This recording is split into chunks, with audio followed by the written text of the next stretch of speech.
la semana pasada me hizo presente.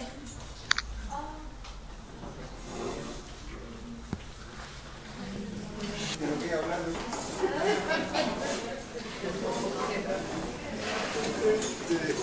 Bueno, hoy tenemos que empezar a trabajar la primera de las neurosis, de las tres grandes neurosis históricas o psiconeurosas. Y para ello vamos a empezar porque de alguna manera hemos ido siguiendo un poco los distintos puntos de explicación, digamos, de la teoría freudiana, el historial del hombre de las ratas. Para ustedes que seguramente tienen esta edición de Amoror, este caso yo diría tiene dos grandes virtudes. El primero es que es el más entretenido de los casos de los grandes psicohistoriales de Freud. Obviamente Weber es muy entretenido también, pero no fue un paciente de Freud. Entonces este muestra, porque es un historial entretenido en sí mismo, el cuadro que tiene el paciente es tan florido que casi permite abarcar todo lo que después, todo el siglo XX, trató de definir como los síntomas de las obsesiones. Y tiene otra gran virtud, que es casi yo diría en un lugar más privilegiado de toda la obra de Freud, donde uno ve de verdad cómo trabajaba Freud con sus pacientes. En ese anexo que tiene, no sé si al comienzo, en la edición de Amoror, donde está contado como el manuscrito de Freud, las cosas de las sesiones, cada día, lo que anotó, lo que el paciente dijo, lo que él le dijo, digamos, muestra eso que a veces no es fácil de deducir, es concretamente cómo trabajaba Freud con sus pacientes. Se ve eso en algunos historiales. En el caso de Histeria, en el caso Dora, se va a ver eso, pero ahí lo que se va a ver, yo diría, más quizá que el trabajo de Freud en el tratamiento en general, en Dora lo que hay es la más completa muestra de cómo Freud interpretaba los sueños, incluso más que en la interpretación de los sueños. Ustedes van a leer cuando leamos Histeria y leamos el caso Dora, que el caso se hace extenso porque Dora trae dos sueños que Freud pone ahí, que de alguna manera sintetizan todo lo que le pasaba a Dora a la luz de la genial forma de interpretarlos de Freud, cosa que casi nadie puede igualar, digamos. El caso del hombre de las ratas, en cambio, no tiene tantos sueños, pero sí tiene el trabajo clínico de un paciente que viene y habla de lo que le pasa, de sus obsesiones, cómo Freud interviene. Por eso les insistimos tanto en que lean este historial. Digo esto, anticipo ya, porque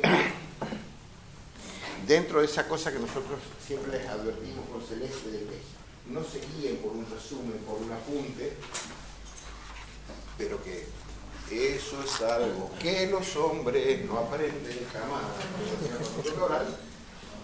Estoy harto de bochar a los alumnos, los bochos al final, quiero aclarar, porque no saben el historial del hombre de las ratas, o no saben el historial de Schreber, o no saben el historial de Dora.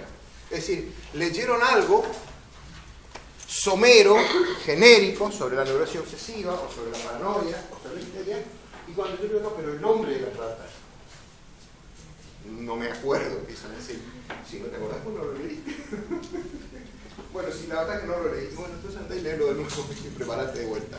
Quiero decir, hay cosas que ustedes van a tener que conocer, como digo, por lo menos esos tres grandes historiales. Juanito, si quieren también un poquito para estudiar fobia, por ahí, pero no tanto. Pero el historial de Schreber, el historial del hombre de las ratas y el historial de Dora, eso es lo que tiene que saber. El historial es largo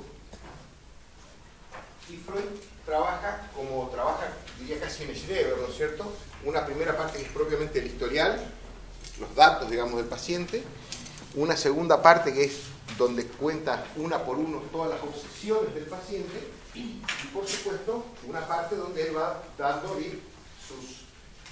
sus glosas, digamos, teóricas, ¿sí? De cómo él entiende que por qué se da este cuadro, por qué tiene estas fantasías, por qué tiene estas obsesiones. Y digo, y si ustedes leen en los que tienen Amoror, está ese historial, digamos, contado, como digo, las anotaciones que Freud hacía, como él dice, ¿no? Todas las tardes, Freud en general atendía entre 8 y 9 pacientes por día. y solía terminar de atender o a las 5 o a las 6 de la tarde. Empezaba a las 9 y terminaba a las 8 o a las 6, perdón, a las 7, a las 5 o a las 6. Y ahí se sentaba y anotaba, dijéramos, de cada una de las personas con las que él estuvo atendiendo ese día, las cosas que a él le parecieron más significativas de lo que el paciente había dicho ese día. Así es como está transcrito en este historial del hombre de las ratas, eso al principio. Como ustedes habrán leído, no lo quiero poner en una situación embarazosa, el hombre de las ratas es un señor de 29 años cuando lo consulta Freud, estudiante de abogacía avanzado, pero no se puede recibir, el doctor Lorenz, que les van a llamar después porque les parece que después sí se recibe, pero está detenido, digamos, desde hace unos 5 años, a raíz de que tiene una serie de dudas que lo van gradualmente como imposibilitando de tomar decisiones y de llevar a la práctica ciertas acciones. Este señor es un señor soltero, aparentemente hijo único, que vive con su madre, tiene 29 años, pensemos esto hace 100 años, ¿no es cierto? Es decir, saben ustedes, ¿no es cierto?, que bueno, las expectativas de vida hace que la gente ahora, con expectativa de vida más larga, digamos, todas las decisiones que la gente antes tomaba más joven se toman en general un poco más tarde, en general, ¿no? Quiero decir con esto que tener 29 años y estando soltero, que para nosotros ahora nos parece como lo más natural del mundo, digamos, en aquella época no lo era tanto. Porque si las personas tenían una expectativa de vida entre 60 y 62 años, estaban en la mitad de la vida, ¿no? Bueno, el doctor Lorenz lo consulta a Freud porque está atormentado desde que, siendo él, era un hombre de entre clase media y clase media alta, en Europa, por lo visto, y todavía hay algunos países donde es así, a los hombres les daban un entrenamiento militar una vez por año. Quiero decir, se hacía el servicio militar, que podía durar 1 o 2 años, y después de eso pasaba a formar parte de lo que se llaman los oficiales de reserva. Es decir, cuando yo era chico, yo recuerdo un tío mío, que si viviera ahora tendría 90 años, pero a él me pasó eso acá en Argentina mismo. O sea, que por pertenecer a los oficiales de reserva, es decir, esas personas que se habían, entre comillas, destacado como soldados cuando hicieron el servicio militar, que no habían seguido la carrera militar, pero que cada tanto los llamaban a una especie de entrenamiento para mantenerlo entrenado por si alguna vez el país entra en guerra. Eso evidentemente pasaba en la Austria del siglo XX, alrededor del año 1909, 1910, que es cuando este señor Lorenz le toca ir una vez más a ese campo de maniobras, de entrenamiento, por decirlo así, de oficiales de reserva. Y le sucede ahí que escucha una noche el relato de un teniente o de un capitán, digamos, para hacerlo más claro, de origen yugoslavo, aparentemente, que después en la historia va a aparecer como el capitán cruel. No, capitán nada, también aparece. Es el teniente ahí, No, pero capitán también es horror. Hay un tipo que cuenta, en esas noches cuando terminaban, digamos, los entrenamientos, en acá diríamos la mateada, el asado que se haría por ahí, en la comida colectiva, cuenta que en un lugar donde él había estado, a las personas, cuando se les quería torturar, habían descubierto un tipo de tortura que consistía en sentarlo a alguien sobre un inodoro, como para hacer caca, digamos, o sea que entre las piernas y la cola tapara todo el agujero del inodoro, y adentro del inodoro poner ratas. Esas ratas, digamos, eran asusadas desde los otros que estaban ahí, y como las ratas intentaban escapar y el tipo estaba cubriendo todo el agujero del inodoro, no tenían dónde, buscaban por todos lados, y en algunos casos las ratas se introducían literalmente en el agujerito del ano de la persona que estaba sentada ahí. El paciente de Freud, digamos, en nuestro caso, queda tan, pero tan impactado con este con lo que podríamos decir la violencia, el sadismo de esta forma de tortura, que queda como horrorizado, ¿no?, de pensar que a alguien le puedan hacer eso, cuando él piensa, al relatar este tipo, siente, cuando el tipo cuenta, un malestar intensísimo de pensar cómo es esto, ¿no? O sea, que a alguien se le haga esto. Terminadas esas maniobras, en las cuales vamos a leer el historial, en ese lapso le pasan otras cosas, con sus anteojos y todas esas cosas, el tipo empieza a estar como obsesionado por esta idea de la tortura con las ratas.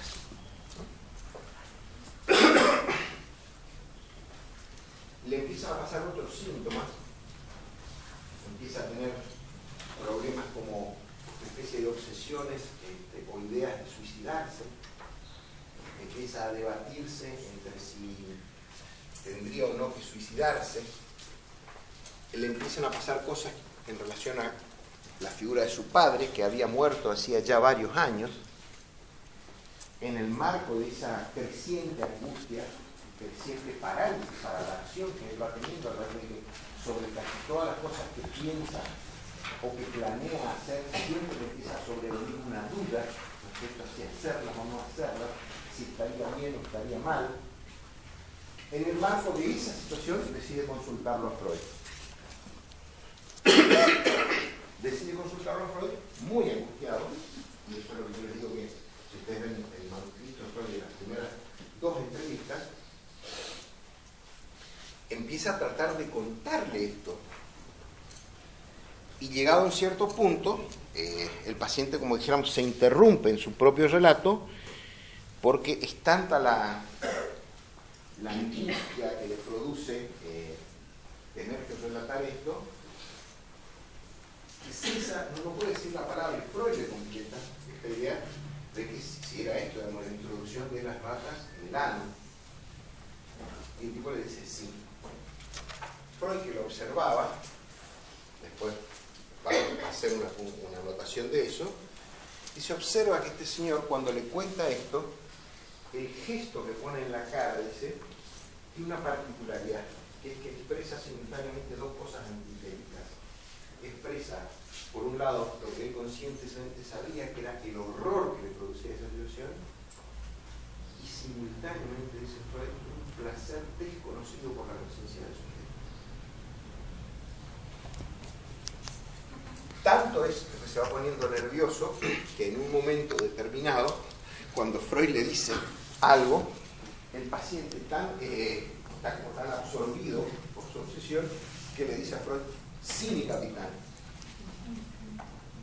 Pero Freud le dice, yo no soy su capitán. Digamos, no le hace ninguna otra interpretación, ni decir que usted me toma por su capitán, nada. Simplemente dice, yo no soy su capitán.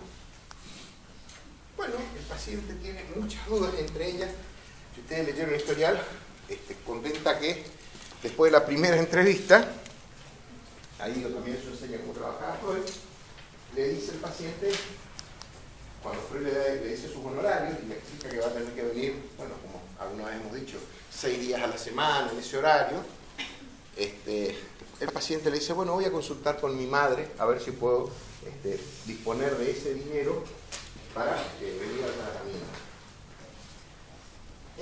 En esa entrevista, en esa primera entrevista, el paciente le comenta a Freud que la posición económica de él consiste en que heredó de su padre una fábrica que trabaja bien, digamos, pero que a él le pasa algo que no puede usar ni disponer del dinero que le quedó en herencia y que quedó supuestamente, insisto, pensemos hace 100 años, como varón, dijéramos, el encargado de administrar la fábrica. Es decir, por más que haya quedado viva su madre, la viuda, por decirlo así, se suponía que el que tiene que administrar la fábrica era un hombre de 20 y tantos años, y él no podía sacar un solo peso si no le pedía autorización a la madre. Y cuando el paciente le dice esto, le dice, yo lo espero mañana a las 9. No le hace una interpretación de que usted es un pollerudo, un maricón, de que depende de su mamá, nada de eso. Entonces, yo lo espero mañana a las 9. Y el paciente viene al día siguiente y empieza a contar su historia. Esta historia del hombre de las ratas muestra el historial de la vida.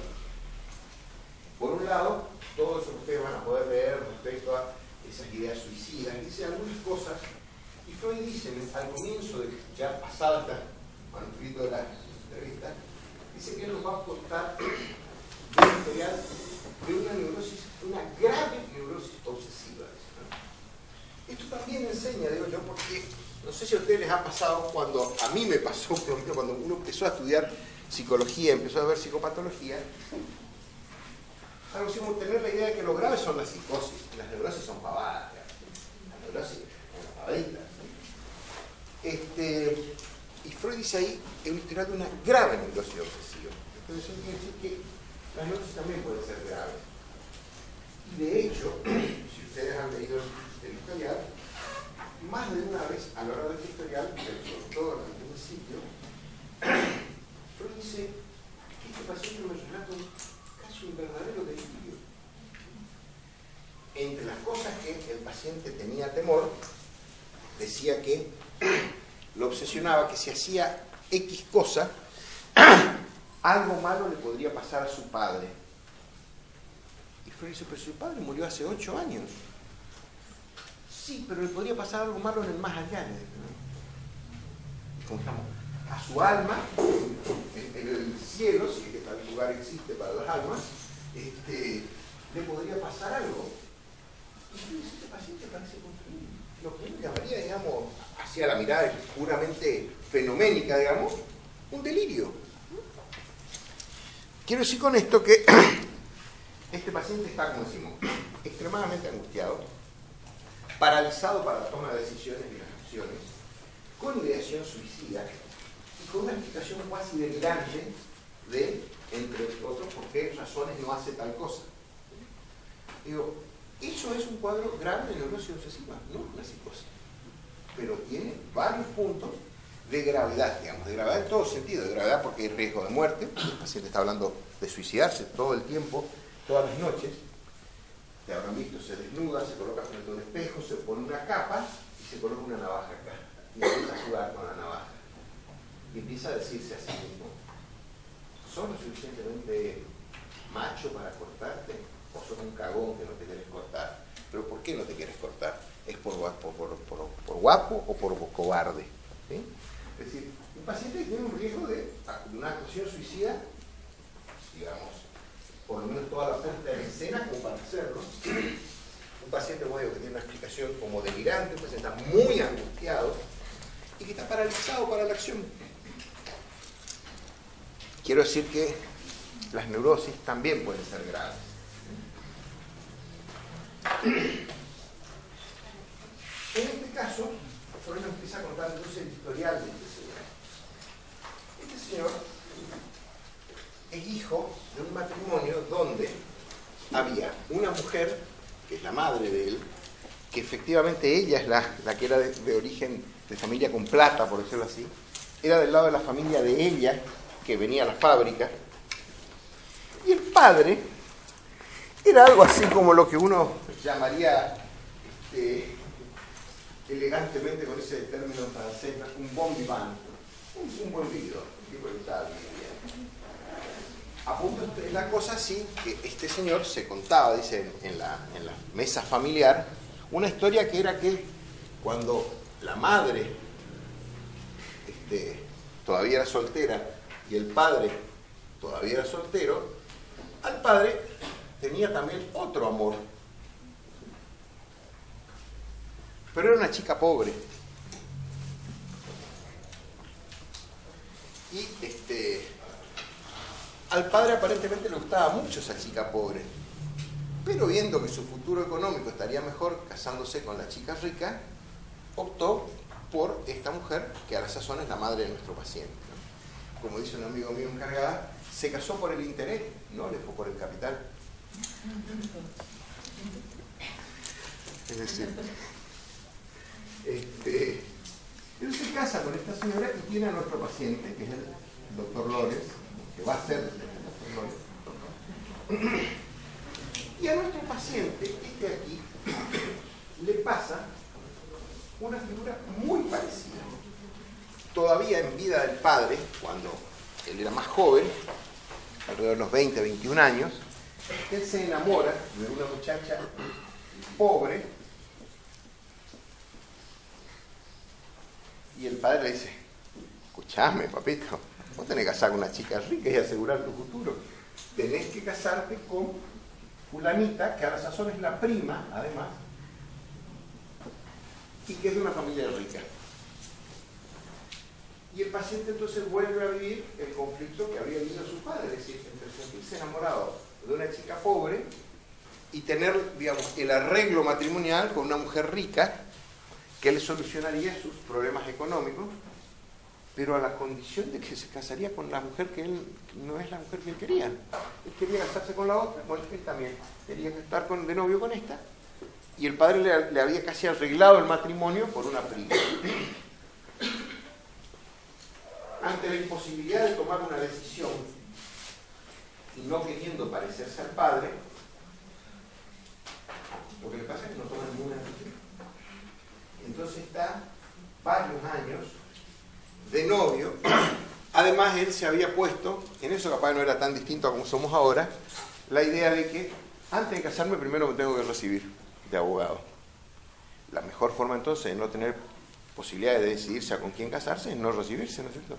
Porque si la condición para casarse es estar recibido, lo más práctico es no recibirse. Entonces uno se ahorra la cuestión de tener que decidir o A o B, digamos, la chica rica o la chica pobre. Pero si no te recibiste no estás tan urgido a eso, ¿no es cierto? Bueno, es una de las cosas que le pasa, efectivamente, cuando lo consulta Freud, que tenía 29 años, le dice que hace 5 años que no prueba una materia, que no rinde una materia. Porque estaba cerca, que digamos, cada materia que rindiera lo iba a acercar un poco más a recibirse, y entonces no le iba a quedar escapatoria, iba a tener que definirse sobre si se casaba con la chica pobre o con la chica rica. En eso, como le digo, sobrevive la muerte del padre, con el cual tenía una relación, digamos,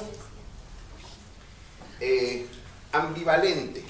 Le tenía un profundo cariño porque era un hombre, como diríamos ahora, un hombre piola, por decirlo así, y al mismo tiempo le caía muy mal esa historia de que el padre había hecho esto, ¿no es cierto? Que estando enamorado, más enamorado de una chica pobre, casarse por la rica por conveniencia, ¿no? Y además, parece ser que se contaba algunas veces en la historia familiar que el padre, entre las cosas que tenía que ser un bon vivant, cuando el padre fue joven, también lo mandaban a esos ejercicios de maniobras de los oficiales de reserva del ejército.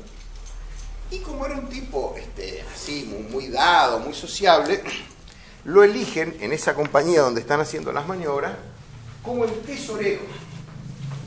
El tesorero de todos los soldados que están haciendo el mismo. Y le dan para que el tipo guarde la plata de todo el grupo, digamos, toda la comisión, no sé cómo se llamaría eso, el pelotón. Estamos hablando de 20 o 30 años antes de lo que le pasó a nuestro paciente. Le dan la plata al tipo, el tipo la guarda y se va una noche a un casino, se la timbea y la pierde toda. Y cuando terminan las maniobras, le dicen, bueno, usted tiene que devolver la guita. Bueno, primero elude, da explicaciones falsas y después queda claro que el tipo perdió la guita. Y hace el compromiso de que, como era de una familia más o menos de clase media, anotó que iba a devolver esa plata. Anotó a cada uno lo que le debía y le prometió que le iba a devolver. Pero nunca pagó su deuda. Y era parte, ya cuando el hombre de las ratas, su hijo, tiene 20 años, parte de lo que se contaba en la familia justamente para mostrar qué clase de personaje era su padre, ¿no? Una especie de, ¿cómo se decía antes? Un calavera, ¿viste? Pero claro, medio cagador también, digamos, porque nunca les devolvió la plata a todos sus compañeros soldados que le habían dado por confianza, ¿no? Y el tipo se limpió la guita. Pues bien, estaba entonces ahí, digamos, la idea de que el padre era un tipo que no había elegido lo que él amaba, sino lo que le convenía, estaba también la idea de que el padre era alguien que no devolvió la plata que le dieron. Y una de las cosas que le pasa a nuestro paciente es que se le rompen los anteojos en ese tiempo que está haciendo las maniobras. Se le rompen los anteojos y no veía. Entonces le mando un telegrama, digamos, a su óptico de la ciudad, pidiéndole que le fabrique otros igual, digamos, y se los mande por correo. El óptico hace eso, llegan los anteojos al correo, en la oficina de correo la recibe una empleada de correo y dice, bueno, hay que pagar el contrarreembolso, como se dice, nosotros cuando nos piden unas cosas así por correo, pero resulta que la chica dice, bueno, esto es de un oficial de reserva, debe ser un hombre honesto, voy a pagar yo de mi plata y después que el tipo me resarza. Entonces cuando el teniente B llega, porque iban diariamente al correo a retirar la correspondencia, la empleada del correo le dice, mire, yo pagué esto, es para el fulano de tal Lorenz, entréguele. Viene ese teniente, le da los anteojos a Lorenz, y a él se le empieza a ocurrir que para pagar eso, que era lo que había pagado la empleada del correo, iba a hacer lo siguiente. Le iba a dar la plata al teniente A para que el teniente A le dé la plata al teniente B y que el teniente B le pague a la chica del correo.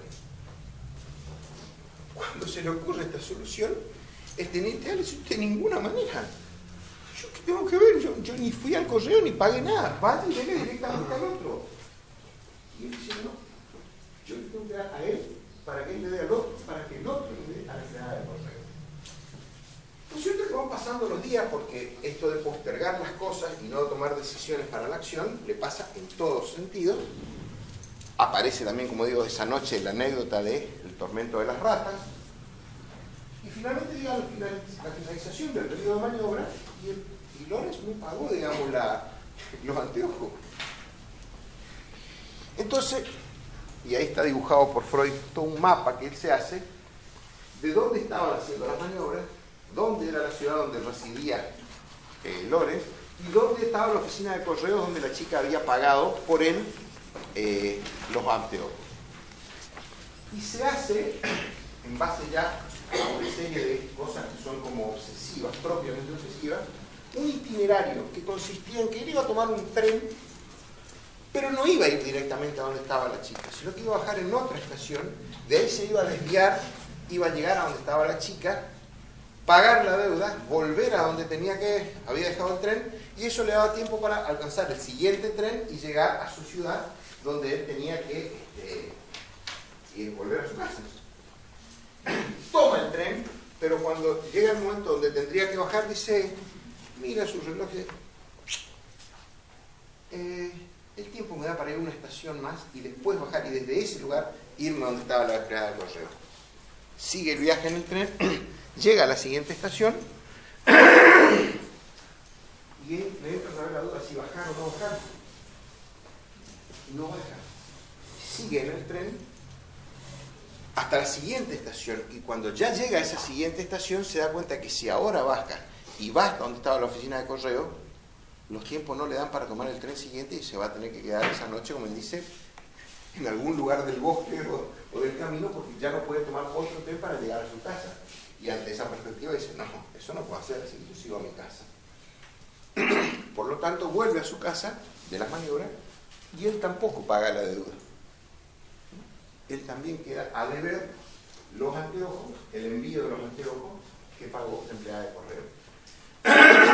Le empieza a contar esto a Freud y en el relato él hace una primera explicación como explicando que él no tenía la culpa porque él no sabía cómo había sido, de cuál de los tenientes había pagado, y Freud empieza a hacer como contar de nuevo, indagar, hasta que queda claro que él sabía perfectamente que el que había pagado no era el teniente A, sino el teniente B, y que no le quiso dar la plata al teniente B, y por lo tanto el teniente B no le devolvió así.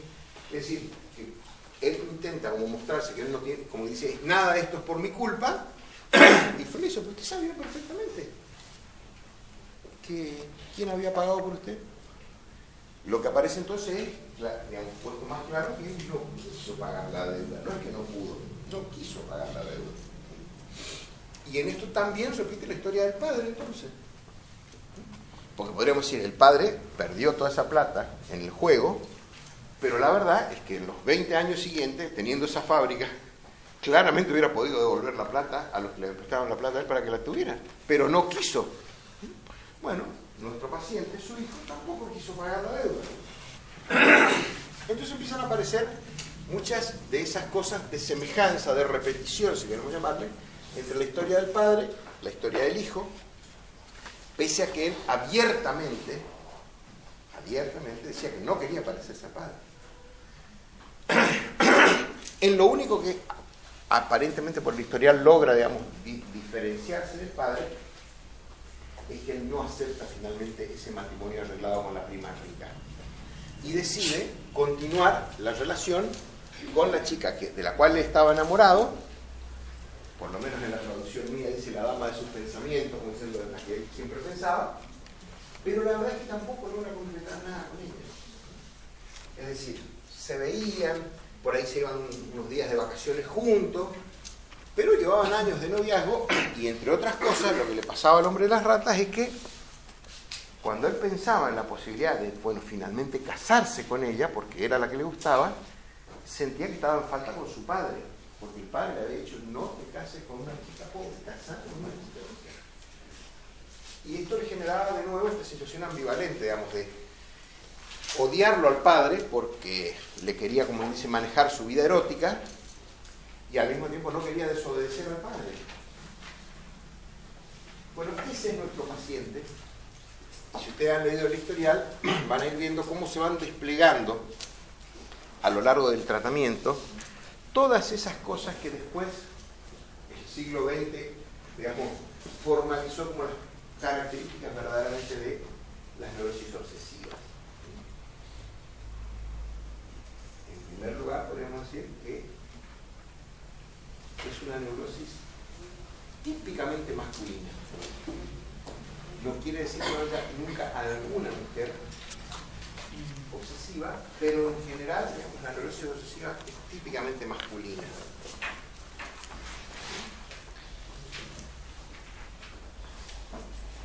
Esta neurosis consiste, como decimos, en una postergación al infinito de la toma de decisiones, sobre todo en aquello que tenga que ver con cuestiones amorosas.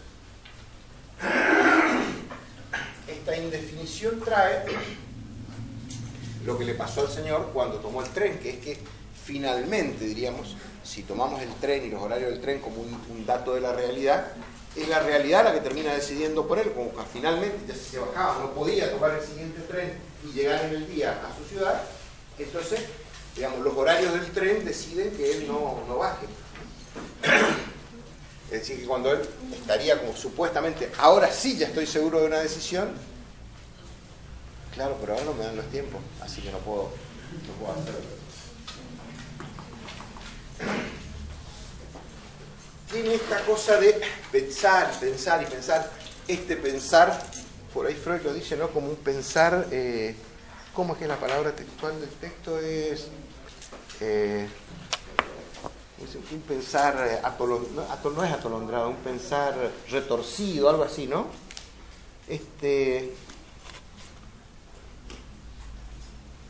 Como un pensar así, sí, ahí está rebuscado, si quisiéramos llamarlo, ¿no? Es una forma de pensar que le tengo que dar a A para que alguien tenga que ver, y A no tenía nada que ver, pero a él se le pone en la cabeza lo de que tiene que ser así.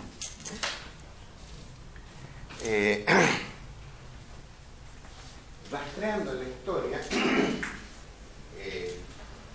Freud encuentra que la vida sexual de este niño y la relación con el padre desde muy chiquitito había tenido ciertas características peculiares, ¿no? Porque este hombre, nuestro paciente de Freud, que nosotros tenemos el historial, de niño había tenido una instructora, la señorita Peter, Benjamin Peter, como dice ahí la señorita Pedro, que había sido su, algo así como esos maestros particulares que se tenían en la alta sociedad europea antes, ¿no? Gobernante. Una gobernante, ¿sí? Una institutriz, exactamente, eso sería. O como dice la canción de Serrat, ¿no? La educó una nurse besánica, típicamente británica, un aya y un preceptor, que le habló de nuestros próceres, y un primo suyo de Cáceres que le despertó el amor. Bueno, la cuestión es que habían esos personajes que no había escuelas públicas, como la gente de la alta sociedad se educaba por institutrices. Bueno, esta institutriz es la que de alguna manera le posibilitó, siendo muy niño él, sus primeros juegos sexuales. Hay algún recuerdo de él que alrededor de los 3 años, y el paciente reconoce que en su recuerdo él ya tenía bastante clara noción de que si metía la mano debajo de las polleras de la institutriz, se iba a encontrar con el genital femenino. Y hacía esto, aparentando una especie de inocencia de no saber, pero él sabía, digamos, de qué se trataba, ¿no? Y le daba mucha excitación de tocarle el cobre, los genitales a la institutriz. Y parece ser que la institutriz en parte era complaciente a sabiendas, porque incluso se acostaban en la cama juntos y ella le dejaba con el toque, y otras veces era supuestamente que fingía que no sabía, este nenito no va a entender nada, como que él no se da cuenta de lo que está haciendo, ¿no?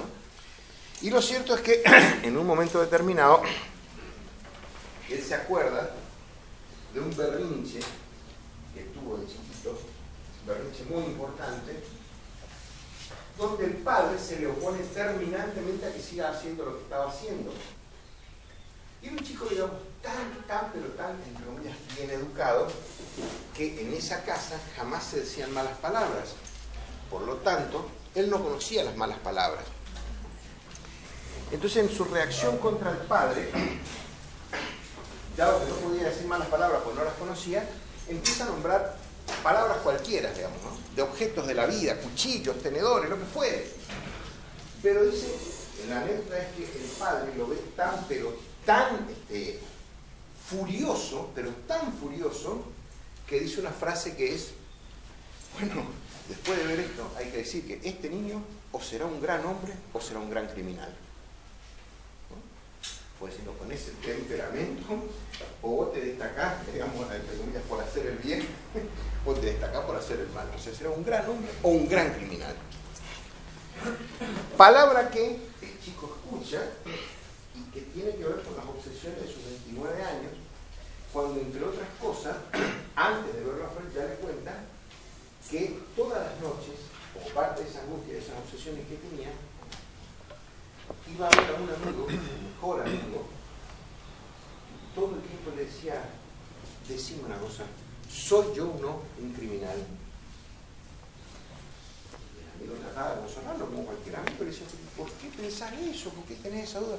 Yo soy un criminal, soy un criminal. Y le decía, no hiciste ningún crimen, nunca mataste a nadie.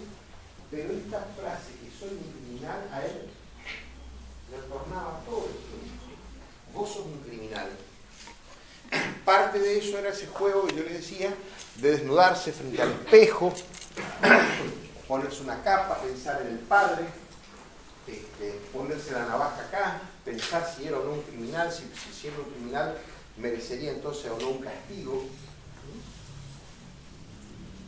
Es decir, que aquella frase escuchada en su niñez sobre qué podría ser él, 28, 27, 26 años después, retornaba, sin que él fuera consciente de que ese era el origen, porque en eso consistiría, digamos, en la labor de la represión, ¿no es cierto? Que es que a uno algo en todo caso le puede retornar de lo reprimido, pero no le retorna el nexo causal, digamos, no sabe por qué no. No es que esto, él puede evocar que es el padre el que pronunció esta frase y que es la frase que a él le viene. Lo que él tiene clara conciencia es que él tiene una voz interior que lo acusa de ser un criminal. Voz que se hace más maldita, más sádica con él, más presente, cuanto más inocentemente él intenta comportarse, ¿no? Esta es una paradoja que después Freud la va a tratar muy bien cuando escriba el yo y el ello y descubra la existencia del superyo, o teorice, mejor dicho, ya la existencia del superyo, de que eso es lo que pasa, ¿no es cierto? Que cuanto más más puro moralmente alguien intenta mantenerse, más lo acusa esa voz interior de ser impuro, de ser malo. Esa paradoja que tiene el superyo, ¿no? Que supuestamente está para prohibir lo que está mal. Cuanto más uno acepta y cumple esa prohibición de no hacer lo que está mal, más lo acusa el superyo. Entonces esto le pasaba a este señor, que tenía esa voz interior que le aparecía diciéndole: vos sos un criminal. Como él dice, no sé por qué me dice esta voz interior que yo soy un criminal. En su desesperación decía, recurría todas las noches a ese amigo a que, como dice, le saque este peso, esta angustia, esta culpa de por qué sentirse un criminal si él no había cometido ningún crimen. Y ahí ya tenemos una de las características de lo que se va a definir después, lo que es una obsesión. Es un pensamiento que se le aparece a alguien todo el tiempo y contradice en general lo que él conscientemente cree ser, lo que él conscientemente quiere ser, lo que él conscientemente piensa que es. Entra en general en contradicción con todo eso y lo retorna una y mil veces, con una salvedad que es que, a diferencia de las voces que los esquizofrénicos o los psicóticos escuchan y que dicen que son voces que provienen del exterior, estas personas tienen claramente que esa voz proviene de su interior, del mundo interior, pero que tiene una persistencia, una insistencia que les empieza a enloquecer la vida, si quisiéramos llamarlo así, a atormentar la vida. Una voz que todo el tiempo está machacándole: sos malo, sos un criminal, sos un ladrón, sos un haragán, es decir, cualquier adjetivo descalificatorio, que además, como decíamos recién, dijéramos, no puede asentar en ningún hecho de la vida real de esa persona. Es un tipo de acusación que alguien se hace sin que aparezca, bueno, por esto, ¿viste? Porque yo hice tal cosa, ¿no? Sería... A él no le dice esa voz: mirá, vos sos un criminal porque no le pagaste los anteojos a la chica del correo. A él le dice, y no sabe por qué, pero vos sos un criminal. Y lo que le dice es, voy a tomar de nuevo a cerrar, como dice, ¿no? Converso con el hombre que siempre va conmigo. Uno tiene esa especie de un otro que es el super yo, el ideal del yo, con el que uno muchas veces conversa. Y si soy lo que yo quería ser, si soy lo que me dijeron que tengo que ser, si soy lo que yo de niño me propuse ser, soy. La verdad es que uno cuando está solo muchísimas veces tiene este diálogo interior entre algo así como eso que yo pienso que soy y lo que yo alguna vez fantaseé, me ilusioné, proyecté con ser. Y uno hace esa comparación muchas veces. En general la comparación sale mal. Y por eso además uno también se siente mal, ¿no? Porque sería, no sos todo lo estudioso, lo laborioso, lo inteligente, todo lo honesto, todo lo trabajador, sos nada de eso. Hay que decirlo también que aquí, en general, este tipo de acusaciones generalmente estriban sobre las cuestiones morales. No le dicen sos feo, sos gordo, sos petizo, o demasiado flaco, o demasiado gordo, o demasiado alto, o demasiado bajo. No tiene que ver con la estética, ¿no? Son acusaciones más que tienen que ver con la ética. Uno se acusa de ser malo, no de ser feo, de ser malo, o de ser criminal. En esa situación es donde está este paciente cuando lo va a ver a Freud. viviendo todo esto y estableciendo, como ahí Freud va a mostrar a lo largo de todo el historial, una serie de tentativas de defenderse de la aparición de estos pensamientos, pero que es un combate que, como bien se suele decir, va a ir desgastando cada vez más sus energías.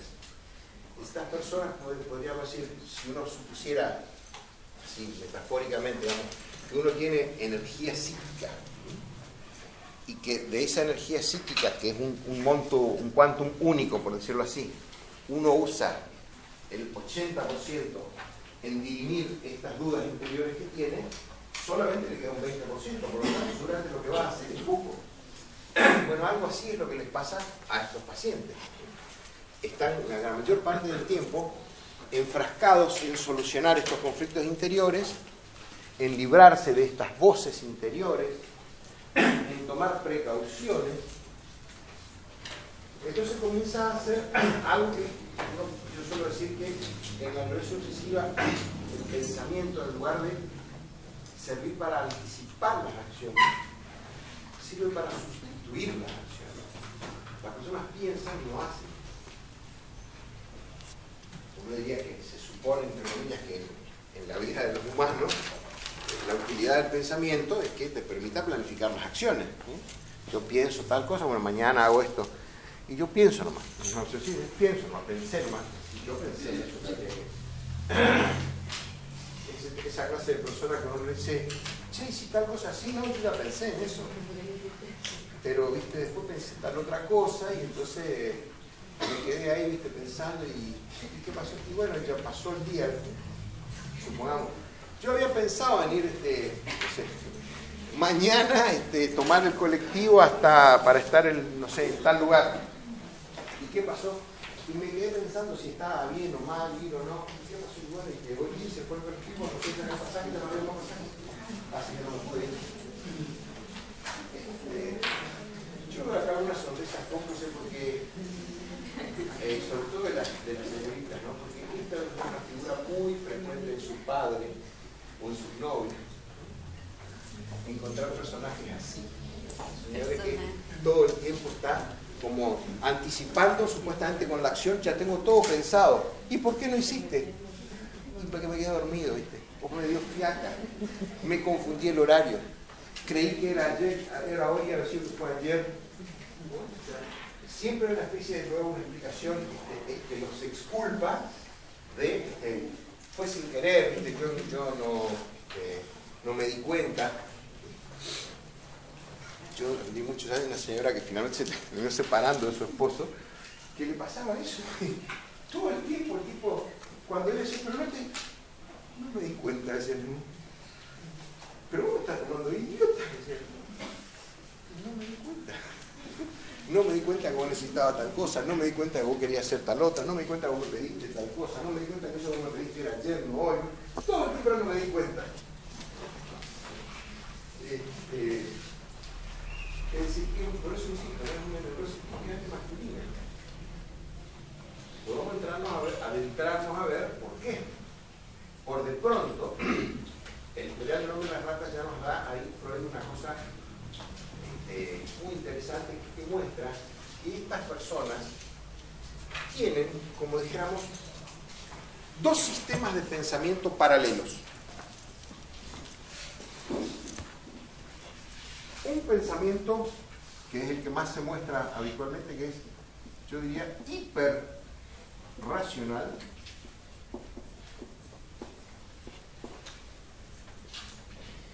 y este es el que se muestra habitualmente.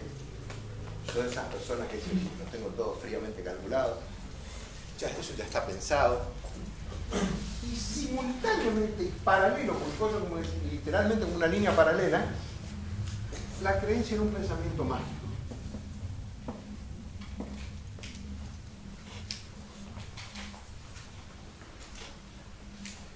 Voy a seguir citando a Serrat cuando dice eso de no pasar debajo de una escalera, hay que pisar mierda trae buena suerte. Esas cosas mágicas, ¿no? Que se van.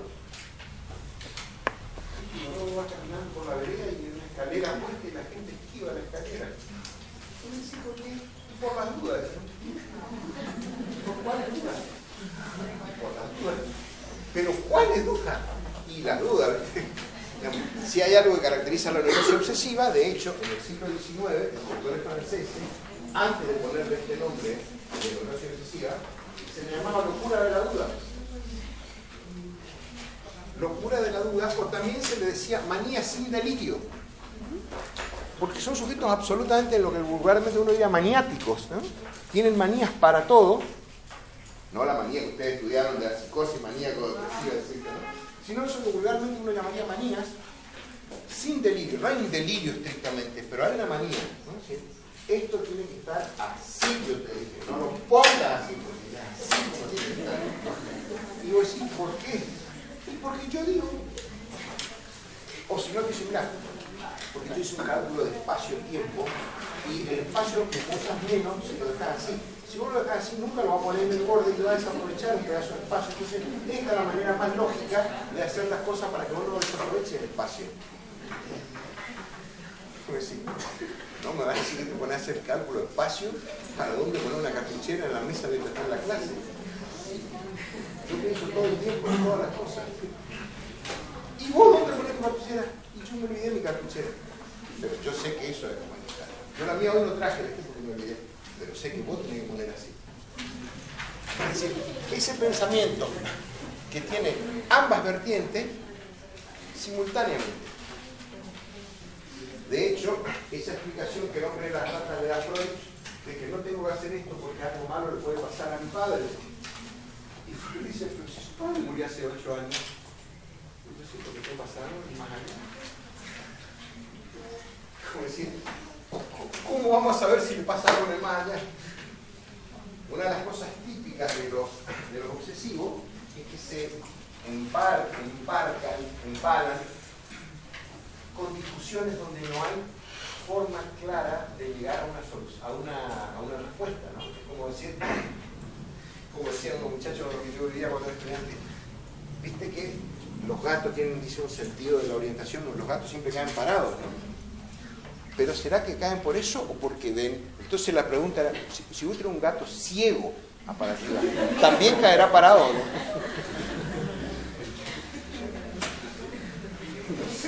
El gato ciego, entonces, pero esa era la discusión. Si vos tienes un gato ciego para arriba, ¿cae parado o no cae parado?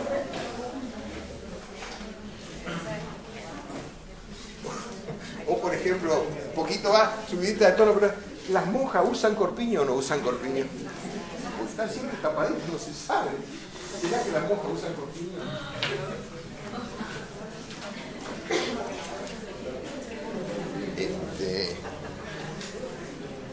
Pues como digo, no pase bajo la escalera.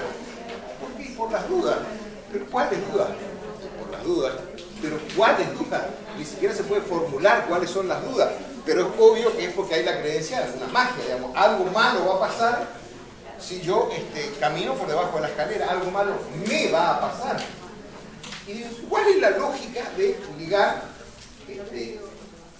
lo malo que puede pasar con caminar debajo de la escalera? Y es una creencia mágica, es lo único, ¿no? Hace unos años atrás que puse un ejemplo, un alumno lo tomó y después me contó los resultados. Yo dije, es como pensar qué relación tiene el dulce de batata con la luz eléctrica. Bueno, este muchacho se le ocurrió poner en esas páginas tipo en YouTube, esas cosas, y me trae un día, mire, me acá tengo 40 respuestas que me contaron de personas que encontraron supuestamente una relación entre el dulce de batata y la luz eléctrica. Todas, digamos, de pensamiento mágico. Digamos, o sea, quiere decir que el pensamiento humano podría poner en relación el dulce de batata con la luz eléctrica. O como decían otros 5 por 8, 40, y te espero en la comisaría. Pero hay forma de encontrar porque a lo mejor la comisaría queda a 5 metros y 8 por el otro. Pero cualquier historia supuestamente racional que explique cuál es la relación, como dice Exerra, que quizás mierda traiga buena suerte. O que te caiga una paloma trae buena suerte. Es decir, todo eso forma parte de ese conjunto enorme de creencias en el pensamiento mágico. Lo que ocurre es que esto ocurre, podríamos decir estas dos cosas, en un solo hombre. Este pensamiento hiperracional con el pensamiento mágico. El pensamiento mágico, la creencia en el pensamiento mágico, es la que obliga a permanentemente tener que tomar entonces medidas preventivas. Por ejemplo, eso ustedes vieron cuando vieron Mejor Imposible, ¿no? Tengo que pisar el mosaico, pero no tengo que pisar la unión de los mosaicos, tengo que pisar justo en el medio, ¿no? Porque si piso la unión, eso capaz que trae algo malo. Entonces tengo que ir los mosaicos negros y no los blancos, y tengo que entrar, siempre que entro en otro lugar, primero con el pie derecho. A la mañana cuando me bajo de la cama, primero me pongo la pantufla derecha o la media del pie derecho, digamos, ¿sí? ¿Y por qué? ¿Viste? Porque derecho es mejor que no derecho. ¿Cuál es la razón? Bueno, esas cosas son, digamos, bajo una apariencia de razonamiento, de raciocinio, si no llamarle, lo que hacen es poner todo el tiempo de manifiesto que hay un pensamiento mágico en juego. ¿Qué es lo que dice en nuestro historial del hombre de la rata? Casi al principio, en el historial clínico, cuando está hablando de la sexualidad infantil, dice, ¿no? A los 6 años tenía ya frecuentes erecciones y recuerdo haberme quejado alguna vez a mi madre de las molestias que me causaban, aunque no sin cierto temor, dice el paciente, ¿no? Pues sospechaba la relación de aquel fenómeno, de la erección, con mis imaginaciones y mi curiosidad, y andaba preocupado por la idea morbosa de que mis padres conocían mis íntimos pensamientos por haberlos revelado yo mismo en voz alta sin darme cuenta de ello. Veo aquí el comienzo de mi enfermedad, dice el paciente. Había muchachas que me gustaban mucho y a las que deseaba ardientemente ver desnudas, pero tales deseos iban acompañados de una sensación de inquietud, como si por pensar aquellas cosas hubiera de suceder algo y tuviera yo que hacer todo lo posible para evitarlo. Interrogado por mí, señala como ejemplo de tales temores el de que su padre muriera. La idea de la muerte de mi padre me preocupó desde muy temprana edad y durante mucho tiempo, causándome gran tristeza. Y dice Freud, en este punto me entero para mi sorpresa de que el padre del sujeto al que todavía hoy se refieren los temores obsesivos que le atormentan ha muerto hace ya varios años. Es decir, la neurosis va a tener esta característica que sería rastreando, ¿no? Lorenz lo va a ver a Freud cuando tiene 29 años. ¿Sí? El paciente le cuenta que desde los 6 años le pasa esto. Atormentarse con que por pensar ciertas cosas pueden pasar tales otras cosas malas. Sobre todo, diríamos, por desear ciertas cosas pueden pasar cosas malas a las personas que dijeran que él quiere. ¿A quién le cuenta Freud? Y sobre todo a mi padre. Es decir, cuando yo les decía hace unos meses atrás, así como la psicosis, podríamos decir, tiene una fecha de comienzo, la neurosis es la estructura misma de la personalidad. No hay una fecha de comienzo. ¿Desde cuándo? Y mire, desde que tengo memoria, yo soy así. El paciente dice, a los 6 o 7 años yo ya tenía esas erecciones, pero me daba no sé qué contarle a mi madre que me dolía el pelo, porque vamos, se me entraba, porque era evidente que esas erecciones tendrían que ver con las cosas que yo me imaginaba, que era ver mujeres desnudas. Y pensando en esa sociedad de hace 100 años, donde iban a decirle que de ninguna manera es un pecador, un lo que sea, digamos, como a los 6 años va a estar pensando en ver chicas desnudas, entonces no quería contar eso. Y además pensaba que tener esos pensamientos y esos deseos seguramente me traerían algo malo. O como va a decir Freud, más adelante en el historial, algo malo podría pasarle a otro de lo que yo me sintiese responsable. La verdad no puede decir, cualquier persona que no quiere también le puede pasar algo malo. Pero no es lo mismo si le pasa algo malo de lo cual uno no se siente responsable, a decir, le pasa algo malo de lo cual uno sí se siente responsable. Ahora, esta responsabilidad es enteramente producto del pensamiento mágico. Es como decir, cuando a veces las personas dicen, y en este historial va a empezar a aparecer, al hombre de Rata le pasó una cosa que es como a cualquiera, que tienes, si le gusta la expresión, pálpitos, palpito va a pasar tal cosa, premoniciones, si queremos llamarlo un poquito más científicamente, de las cuales seguramente 8 o 9 de cada 10 no se cumplen, pero por ahí 1 o 2 se te cumplen. Y eso usaba este señor, como todos los obsesivos, para confirmar que yo, como dice Garza, yo tengo un sexto sentido, yo me anticipo a lo que va a pasar, yo me imagino lo que va a pasar. Yo me imaginé, ¿viste? Que cuando se fue fulanita tal, ¿viste? Me podía pasar algo malo. Y vos sabés que llegó 3 para acá y me asaltaron, me castigaron. Y yo no puedo dejar de pensar cómo lo hice algo para evitarlo. Porque yo me di cuenta, yo ese día sabía, yo ese día intuía que algo le iba a pasar. Y ¿cómo intuiste eso? Y no sé, se me ocurrió, bueno, pero era la primera vez que vos te pasaba. No, la verdad que ya 6 o 7 veces antes había pasado y no había pasado nada. Pero esta vez pasó, ¿viste? Esa es la prueba de que yo tengo así premoniciones, yo sé leer el futuro. Pero, y todas las otras veces que no coincidió con lo que vos te imaginaste. Y bueno, ¿viste? Tampoco uno puede acertar todas las veces, pero algunas veces acierto, ¿viste? Ese aferrarse a la omnipotencia de las ideas. Si yo pienso tal cosa, con eso alcanza para que pase esa tal cosa. Si yo deseo una X cosa, con eso alcanza para que eso ocurra. El tema es que lo que los atormenta a estos sujetos es que eso que desean que ocurra, en general, es que le pase algo malo a una persona que ellos quieren. Y Freud va a decir en este historial, el núcleo mismo, el conflicto central de la neurosis obsesiva, dice él, consiste en albergar impulsos sádicos contra las personas amadas.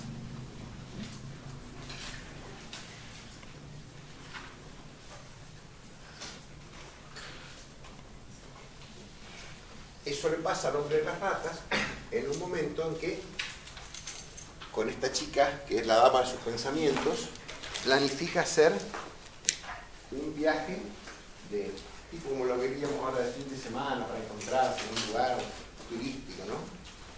Y la chica le dice, no puedo porque tengo que cuidar a mi tía, que es una señora grande que está enferma. Ah, bueno, ese tipo, ¿no? Y piensa, ojalá se muera esa tía. Y efectivamente en ese fin de semana la chica cuidando a la tía se muere la tía. Con lo cual el tipo, por un lado le da como una especie de culpa, por otro una especie de idea, viste que yo sabía que iba a morir la tía, pero como él además lo pensó y lo dijo, ojalá se muere, la mujer muere, se atormenta con la culpa de pensar que con el solo hecho de que él haya pensado y deseado eso causó la muerte de la mujer. ¿Sí, amiga? Entonces se podría decir que no, en una neurosis obsesiva no se puede saber desde qué edad más o menos arrancaría, pero sí se puede saber el área en que esto se manifiesta, por así decirlo, porque hay una parte, por ejemplo, que dice que toda esta hostilidad que sentía hacia el padre, que no le podía decir todo lo que sentía, era porque lo veía el padre como perturbador, pero no lo podía manifestar, por así decirlo. Se puede decir que el área de la sexualidad es donde arrancaría una obsesión. Bueno, sí, a ver, de hecho, para el psicoanálisis casi todas las conflictivas psíquicas tienen que ver con la sexualidad. Acá se hace como más transparente, si vos querés llamarlo, porque lo que el chico en ese momento empieza a tener como el motivo de odiar al padre, es que el padre le impide continuar con las satisfacciones sexuales que él venía teniendo hasta ese momento, ¿no? Con este motivo de meter la mano debajo de la pollera de su institutriz, tocar los genitales a la institutriz, excitarse con eso. Parece ser que alguna vez la institutriz también le tocaba los genitales a él. Y tener a muy temprana edad, a esos 3 años estamos diciendo, la conciencia de que eso tiene que ver con el placer sexual. Y digamos con la prohibición del placer sexual que está vehiculizado por la función del padre de impedir eso, ¿no es cierto? De esa manera él ahí se ve desde ese comienzo mismo que está vinculado a la sexualidad. Lo que yo digo es que, si vos decís no se puede saber desde cuándo, en realidad por eso habría que decir desde siempre, porque sería, a los 3 años uno tiene, dijéramos, el aparato psíquico todavía sin concluir su construcción, digamos, ¿no? Y desde que ese aparato psíquico se construye y se termina de construir al final del Edipo, diríamos, desde siempre fue así. Es decir, nunca fue de otra manera que de esta. Ese es algo que, para utilizar una expresión poética, pero que a veces tiene validez acá, sería un neurótico. ¿De qué se tiene que curar?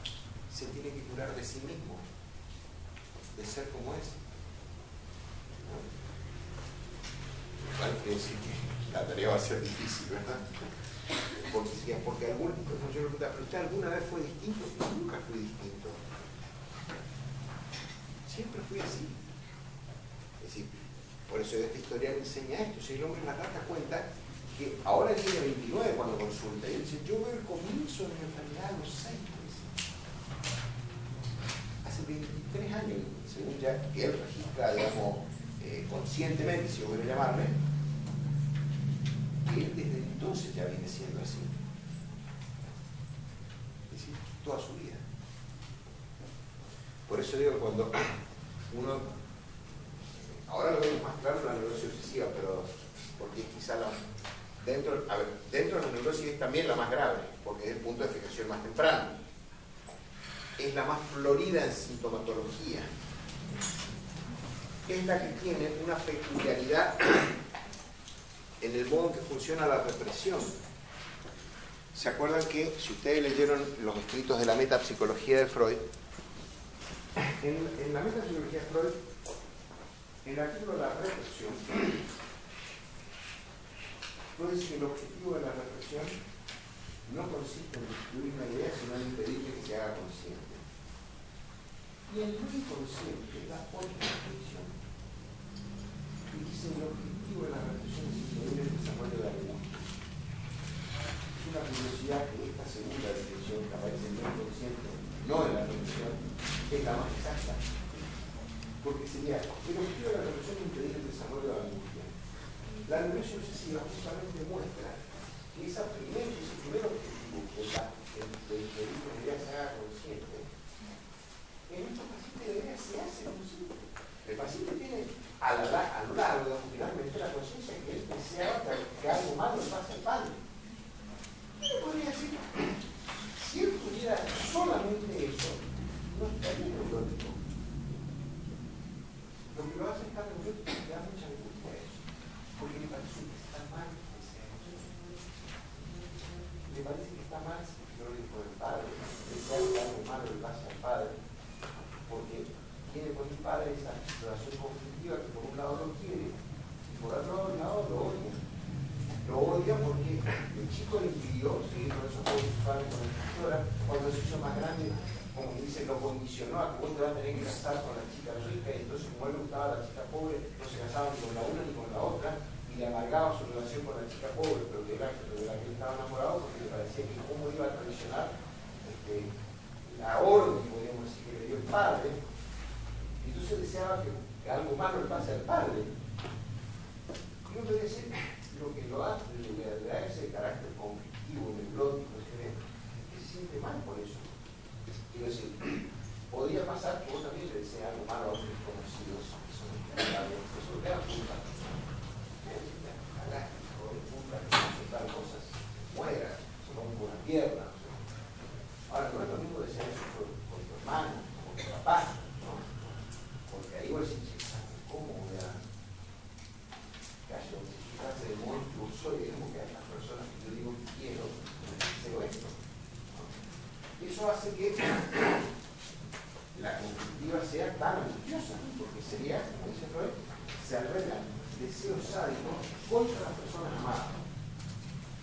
¿Y por qué? Bueno, porque en algún momento, y en el caso de la figura del padre es la más representativa, fueron un impedimento para que uno haga lo que le daba placer.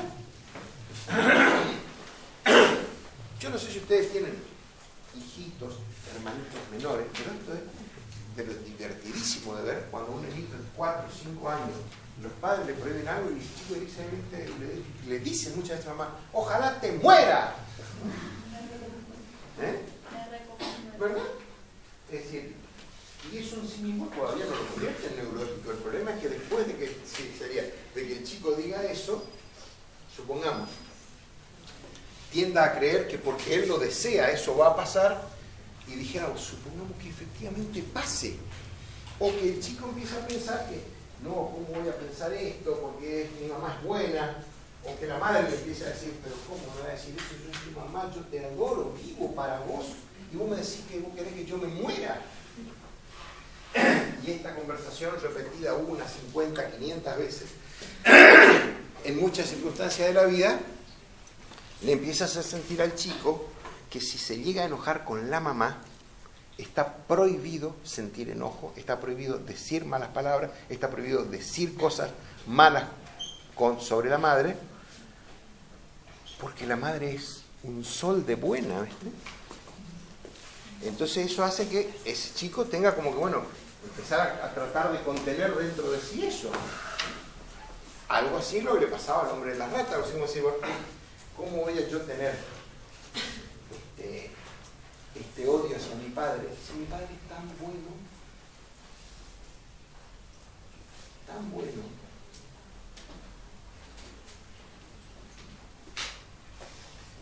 Y eso es, si querés llamarlo, la conflictiva humana en general. Porque a cualquiera le pasa eso, ¿no? Que sienta que mi madre es muy buena, que jodida, que fue el día que no me dejó hacer tal cosa, que no me dejó comer tal cosa, que no me dejó salir a tal lugar, que no me dejó traer a casa un gatito que encontré por la calle y yo quería traer porque además me gustaban los gatitos y me dijo que no, y me dijo te voy a echar a vos con el gato y todo, así que tenés que dejar ese gato afuera porque acá no va a vivir este gato. Y el chico lloró, lloró, lloró, lloró, lloró. O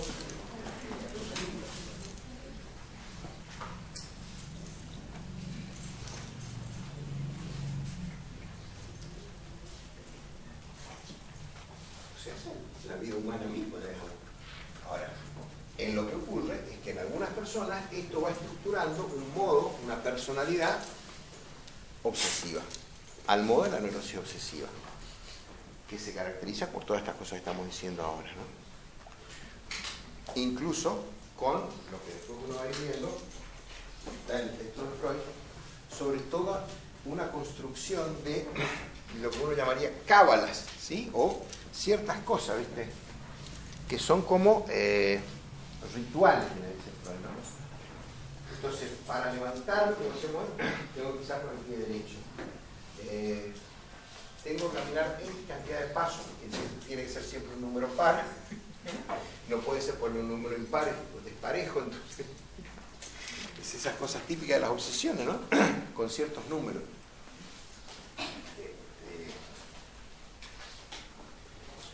El primer psicoanalista que escribió un libro de psicopatología sobre el psicoanalítico se llamaba Otto Fenikel, en el 1939, hace tiempo, ¿no? Hablaba ya entonces de un paciente que vivía obsesionado por encontrar el número ideal que tenía, ¿no? Entonces él decía que 2 no podía ser porque era como la pareja con la madre, 3 tampoco porque era impar, 4 no porque está muy cerca de 3, 5 no porque es impar, 6 no porque es 2 veces 3, 7 no, porque es impar, así que el único número que les cuadraba no era el 8. Que como diría un chico que yo conozco, dice, pero si la mitad de 8 es 3, decía, vos lo dividías así, te queda un 3. Te vas y un 3, al revés. Ese paciente no le pasaba eso de Fenikel. Entonces para todo tenía que elegir el número 8. Tampoco podía elegir el 9 porque es 3 veces 3 y además es impar, ¿verdad? Entonces, digamos, esa búsqueda siempre... A cada número se le encuentra un problema, ¿viste? El 6 es porque es 2 veces 3, por ejemplo. Cada 2 por 3, 6. Entonces sería, eso es, ¿cuál es la lógica de eso? Si vos que sos tan racionalista, digamos, ¿cuál es la lógica de eso? Ninguna. La lógica es la creencia del pensamiento mágico. Que si yo elijo un número impar, Si ustedes conocen en inglés, uno dice, en castellano son pares e impares los números. En inglés es odds and even. ¿Sí? Even es par, pero odd, que se escribe así, estrictamente, el significado de odd es extraño. Eso es. Extraño en el sentido de eso le produce un extrañamiento, una cosa como rara, una rareza. Ustedes ven las ruletas de los casinos norteamericanos, en vez de decir como dice acá par e impar, dice odd and even. Even es par, es par.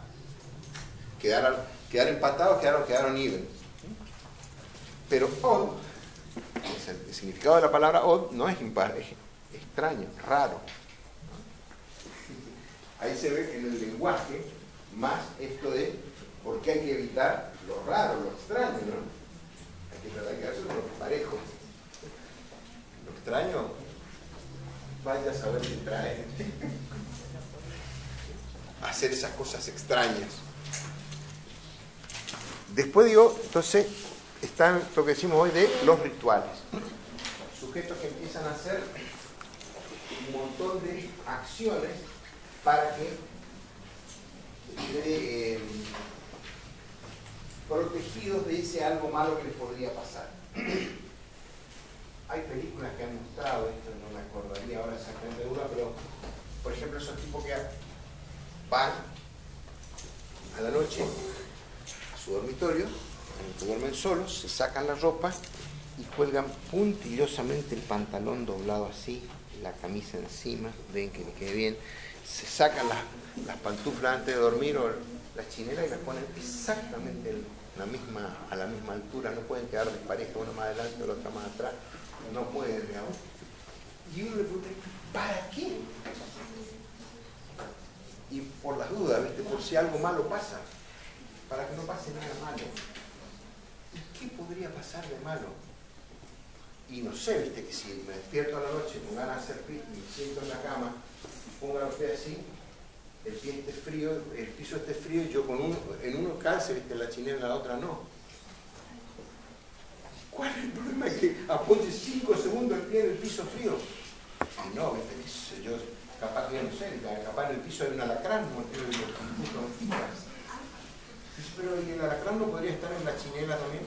No, porque yo leí sobre los alacranes en internet y los alacranes les gusta el piso.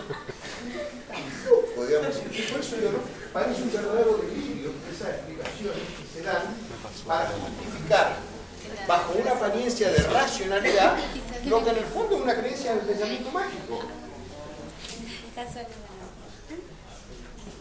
¿Eh? ¿Qué pasa? Suena familiar esto, ¿no?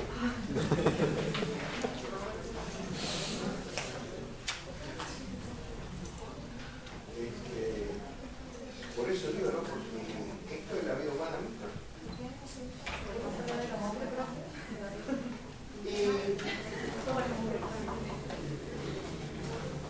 Digamos que altamente obsesiva y la caricatura social más frecuente de la obsesión en la mujer es la obsesión por la belleza, por el orden.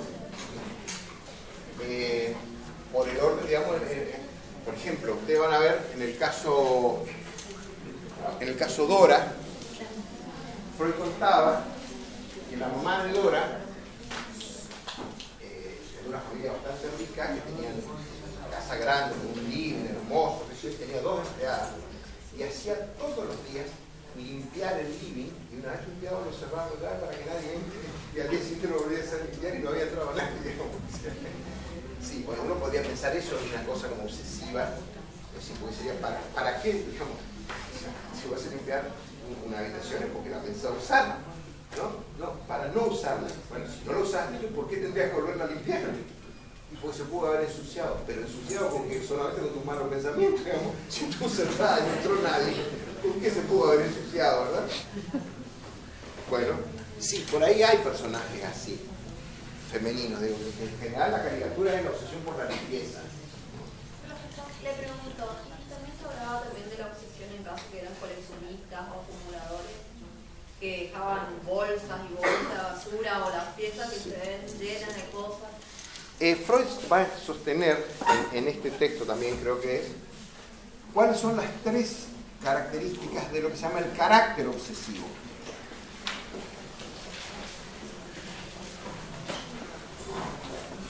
Y Freud va a decir el orden, la avaricia y la obstinación. O para decirlo en palabras más comunes para ustedes, la terquedad. Y ahí creo que ya caberán casi todos los papás de casi todos ustedes. La terquedad. Las cosas son así, vos tenés que entender, y vos les puedo explicar de 5 maneras que no son así. No me convence. Para mí las cosas son así. Además son así porque toda la vida eran así. A mí no me gusta esto que ahora cambiaron las cosas modernas. Antes, cuando la vida era como debía ser, como la gente era como debía ser, era así, así que tiene que seguir siendo así. Yo tengo un paciente obsesivo bastante grave. Este señor vive añorando eso, ¿no? Y la vez pasada le dice un amigo de él, le sirvió, le hizo como un clip, le dice, mirá, fulanito, vos tenés razón en lo que vos decís, pero si vos seguís pensando así te vas a terminar quedando solo, ¿no? Y al tipo le hizo un taco, un masazo en la cabeza, porque es cierto, digamos. Es decir, cada vez el mundo está más cambiado, la sociedad está más cambiado, que persistir tercamente en querer que el mundo siga siendo como cuando él era chico, por ahí viene y me dice, ese mundo ya está perdido, me dice, ¿eh? Ese mundo no existe más. Claro, pero lo que pasa es que no puedo adaptarme a eso. Él quiere que las cosas sigan siendo como fueron antes, ¿sí? Por supuesto, entonces no hay forma de que él entienda que las relaciones, incluso con personas de su familia. Pero escúcheme, dice, ¿cómo yo con mi abuelo, cuando mi abuelo me decía tal cosa, y ahora resulta que yo le digo a mi hija, ni bola que me da? Y dice, no puede ser, eso me dice, no debe ser así. Digamos, la obstinación, la terquedad, la idea de quedarse como digamos, porque antes las cosas eran mejor, porque antes las cosas se hacían como se debían hacer. La avaricia. Ahí entran esto que decía los coleccionistas. Y sobre todo de que colecciona como dice por lastre, para nada. ¿Y para qué tenés esto? Porque tengo nomás. Pero ¿y va a hacer algo con esto? No, me gusta nomás. Bueno, la propaganda esa ahora es en el Banco Galicia, donde Marco dice no me tire la colección de la tinta de cerveza. No, y sobre todo esa, la de tal marca, que es lo que me costó tanto encontrarla. Y yo dije, ¿para qué carajo te hicieron una latita de cerveza vacía? Y para tener una colección, pero eso ocupa toda la pieza. Tiré toda la latita y ahora voy a hacer un escritorio, voy a hacer una... No, por favor, digamos, o sea, ocupo eso con algo que no tiene ninguna utilidad. En Discovery hay una serie que se llama Intervención, que intervienen y mostraban una señora que tenía neurosis obsesiva. Eran piezas y piezas de cosas inservibles. Y intervenían de este modo antes que tenía que tirar todas las cosas. La avaricia tiene que ver no solamente con la avaricia material, que la es, sino con lo que llamaría la avaricia afectiva, ¿viste? Son esas personas frías que no demuestran sentimientos, que no sé, si vos sos la hija y te acercás y le das un beso, porque hace 2 semanas que no le ves, ahí no vas a quedar tu papá, ¿viste? Y decís, che, pero, y, ¿viste? Yo soy así, ¿viste? Me cuesta un poquito expresar los sentimientos, ¿viste? Es la avaricia afectiva, es decir, no voy a demostrar nada. Son tacaños. Y lo otro es el orden. Ese orden que se caracteriza, como decíamos hace un rato, porque las cosas tienen que ser caprichosamente así. A mí se me ocurre que tiene que ser así y en esta casa mando yo. Yo soy el padre de familia, yo digo que las cosas son así acá. Y acá esto tiene que estar así. Yo sé, pero ¿cuál es la lógica de esto? ¿El perfeccionismo sería lo mismo? Bueno, es una de las características, ¿no? Los obsesivos suelen ser así perfeccionistas, minuciosos, curiosos, detallistas. Como que dice el dicho, el pelo al huevo, ¿no es cierto? a ver, ¿dónde está eso que está mal? Porque está todo casi perfecto. Vos vas y te sacás un 10 en un examen y dices, pero tendría que haber sido un 10 felicitado. Un 10 solo no es, sobre todo a vos, así mismo también a veces, ¿no? Pero sería, hagas lo que hagas, no está del todo bien. Hay una imperfección. Estaba muy bueno. Te fuiste, che, ¿qué tal comiste en ese restaurante? Era todo muy bien, excepto que una cosita, que una de las serviletas de trajero no estaba bien planchada. Pero todo lo más bien, la comida bien, la atención buena, pero una de las serviletas no estaba todo bien planchada. Esa preocupación por el detalle, por lo minucioso, por esa cosa de puntillosidad, que todo tiene que ser exactamente de la manera que el tipo lo supuso. Pero todo cuando se habla de un extremo, digamos, todo el tiempo predomina esa actitud. No se habla de todo el tiempo, tiene que acostumbrarse a que las personas no son de todo el tiempo de una manera. Ese es el rasgo más característico, el más saliente, ¿no? Algo de eso, de hecho, sí, es como decir, lo que ocurre, y esta es la mayor paradoja, de que estas personas que son ordenadas, como decía, muy obsesionadas por la limpieza, por ejemplo, por el orden, habitualmente tienen un lugarcito donde son todo lo contrario. ¿Por qué? Porque la principal defensa que tienen los obsesivos es lo que se llama la formación reactiva, es decir, conscientemente ser o querer mostrarse como exactamente lo contrario del deseo inconsciente. Entonces, esta preocupación por el orden y la limpieza es en general reactiva a un gusto por la mugre, por el jugar con mierda, por embarrarse los pies, por hacer cosas chanchas, por decirlo así.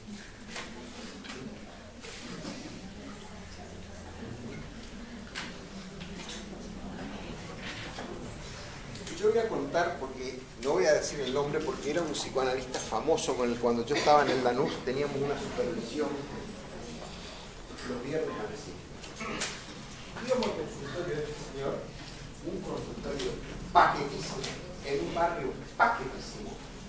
Como el tipo era muy paquetísimo, nos recibía a más o menos 8 o 9 de los que íbamos del equipo a supervisar en un consultorio que estaba impecable, en una mesa, con un café recién hecho, 10 o 12 tacitas y platitos, el azúcar, la sacarina y 2 cucharadas.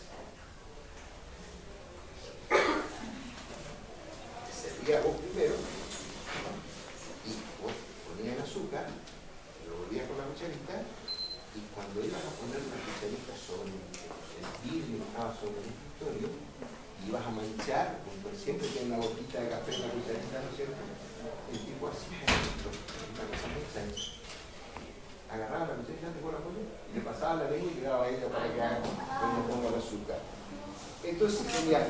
Para mí yo nunca vi un ejemplo más claro de una cosa obsesiva, sería porque es lo que quería era evitar, entre comillas, algo sucio, que era que se tenga una gotita de café sobre el vidrio. Y entonces hacía una suciedad peor, que era pasarle la lengua para que vos tengas que poner el café con la saliva de él. Es decir, que para evitar una chanchada se hace una chanchada mayor, ¿verdad? Eso es exactamente lo que es una obsesión y una formación reactiva. ¿Se dan cuenta? Una formación reactiva que pretende dejar todo limpio y para dejar algo limpio tiene que hacer una chanchada. En el caso sería cuando Freud le propone, digamos, de que por dentro del paciente, en realidad siendo no hay ser padre, él reacciona diciendo que es imposible, que el padre siempre es la persona que más amor de su vida. Claro, porque en eso consiste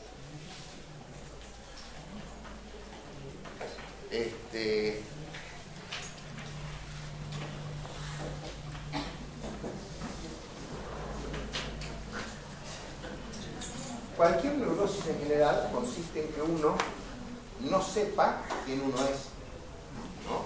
Como dice, no sepa de verdad cómo sos vos, ¿no?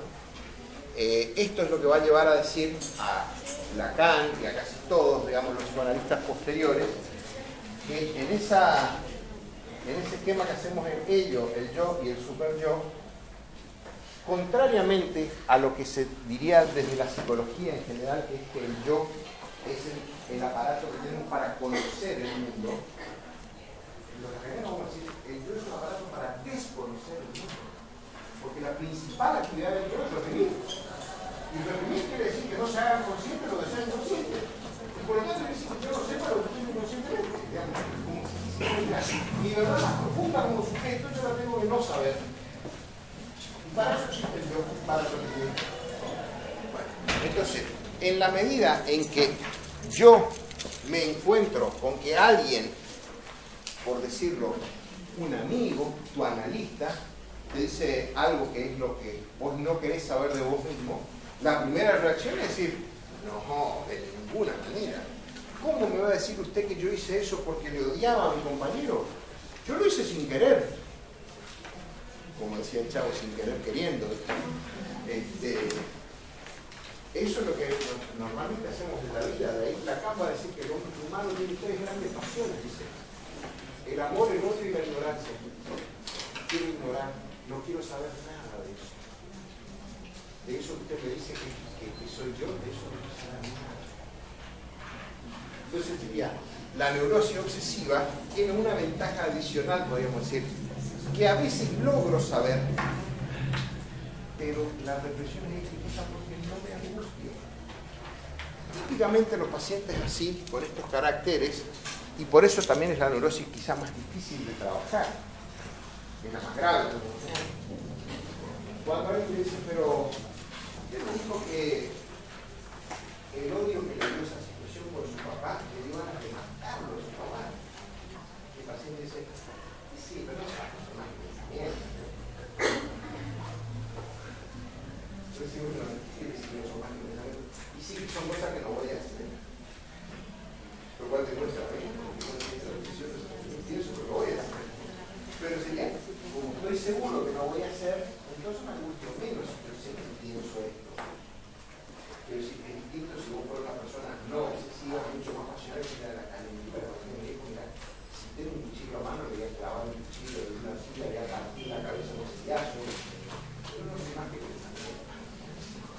Ese es lo que dicen los obsesivos. Pero miren, yo la verdad que cuando me pasó eso pensé en matarlo. Pero después me dije, y bueno, un pensamiento más de los tantos que tengo. Sería, y entonces no se angustia. Y ahí aparece eso que yo decía hoy, ante el comentario tuyo de que en la definición de lo inconsciente Freud dice, el verdadero objetivo de la represión es evitar el desarrollo de angustia.